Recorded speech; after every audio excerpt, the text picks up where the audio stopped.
जदि बिना fried item चाहूँगी किंबा आपण तेल कम खाइबा पसंद करूछंती तेबे आजिर रेसिपीटी आपण मानक पई बहुत जल्दी घरे अवेलेबल थिबा किछि जिनिस नै एमिति गोटे टेस्टी जलखिया बनेबा जहा कि बहुत सॉफ्ट और हेल्दी ही थाए और चूड़ा न खाउथिबा लोक भी आउ थरे खाइबा पई इच्छा करिवो। नमस्कार, टेस्ट ऑफ उत्कल रे आपण समस्त को अनेक अनेक स्वागत।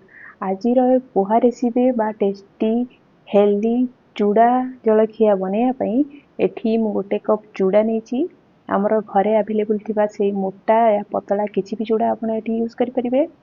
ताकू एबे हमें 2 रु 3 थर भल भाबरे धोई दबा। एबे मु एठारे ताकू टिके पानी देकी भल भाबरे धोई नउची। आकू एमिति करी 2 रु 3 थर आकू ताकू धोईकी एबे पानी निगाड़ी की 5 मिनिट पय रखी दउची।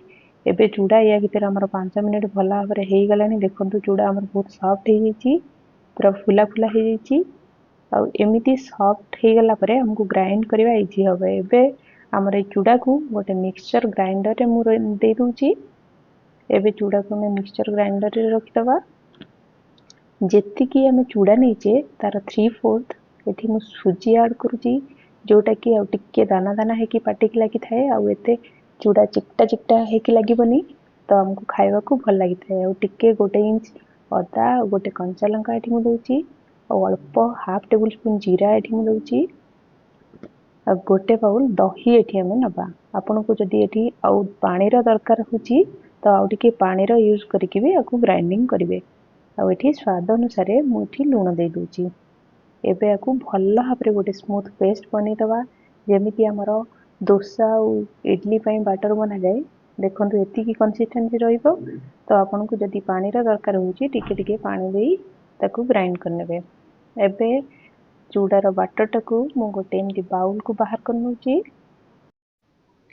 एमिति डोसा बा इडली रो बैटर हमर जेमती बना जाए सेति की कंसिस्टेंसी रहया द्वारा हमर पोहार जलखियाटा बहुत सॉफ्ट हे थाए। एबे एथि मु टिके गोलमरिच दे दूची। आउ एठी मु टिके हाफ टेबल स्पून इनो रो यूज करूची, जोटा कि बहुत सॉफ्ट करे थाए। जदी आपन पाखरे इनो अवेलेबल नाही एठी खाइबा सोडा और लेंबू देई, जोटा कि इनो रो काम करिवो। एमती भल भाबरे एबे बैटर टाकू एमती मिसै नबा। आउ एठी हमें बेसी मसला यूज करिबानी। एबे हमें बैटर को भल भाबरे इनो सहित टिके मिसै दबा, जेमिति कि हमरो जलखिया जोटा हमें पोहार बनेबा बा चूड़ार जलखिया जोटा बनेबा एटा बहुत सॉफ्ट हबो। इनो को भल भाबरे बैटर रे मिसै दबा। एबे हमें आकु साइड करनबा।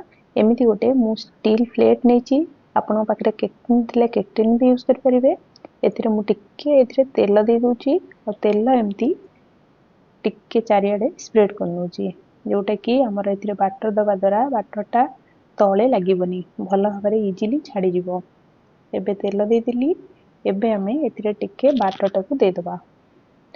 मो वीडियो आपन को पसंद आसिले प्लीज प्लीज लाइक शेयर निश्चय करिवे। चैनल ले नुआ थिले सब्सक्राइब करिया को भूलिबेनी।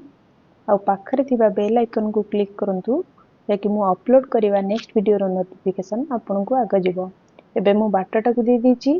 एबे गैस ऊपर एमिति गोटे कड़ाई रखी मु एमिति गोटे स्टैंड दूची। आपन चाहिले एठी स्टील बाउल रा यूज कर परिबे। एबे हमर बैटर टाकू एथिरे देई एबे ताकू 10 रु 15 मिनिट पई भल भाबरे घोड़े नबा।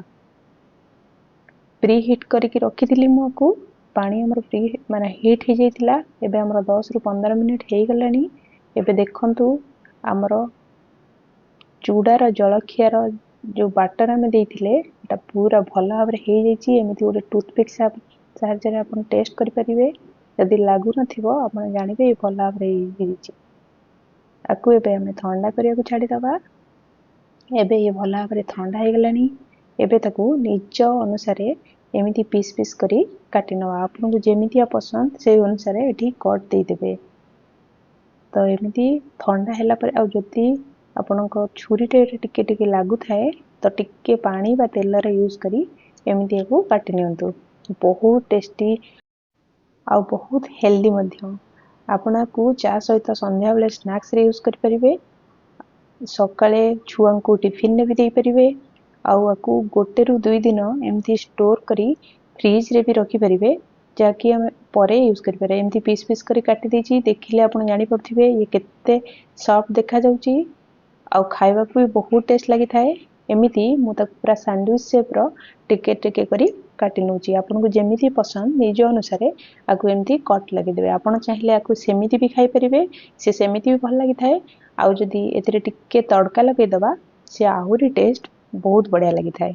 एबे हमें आकु टिके एमती तड़का लगे दबा तो सेथि पई गैस उपरे एबे हम गोटे कड़ाई बसेबा कड़ाई रे एठी गोटे टेबल स्पून तेल दे दबा तेल टिके गरम हो गला परे मुझे टिके सोरिष दउची आउ टिके धड़ा राशि जोटा खाया को बहुत बढ़िया लगी थाए आउ देखा जाय थाए ऊपर को बहुत सुंदर देखा जाए आउ टिके एठी हमें भुर्संग पत्र दे आकु टिके एमती फ्राई करनबा गोटे रु आधा मिनिट रु गोटे मिनिट फ्राई हो गला परे एबे हमरो एमती सैंडविच शेप रो कट करी रखिथिबा हमरो चूड़ार जलखिया को एबे हमें दे दबा तो गोटे गोटे करी आम सब जगह जलखिया दे देले तो दुई साइड एमती सब गोटे गोटे करी आम उल्टे नवा जमती कि दुई साइड भल भाव टिके हमर फ्राए हो जिवो।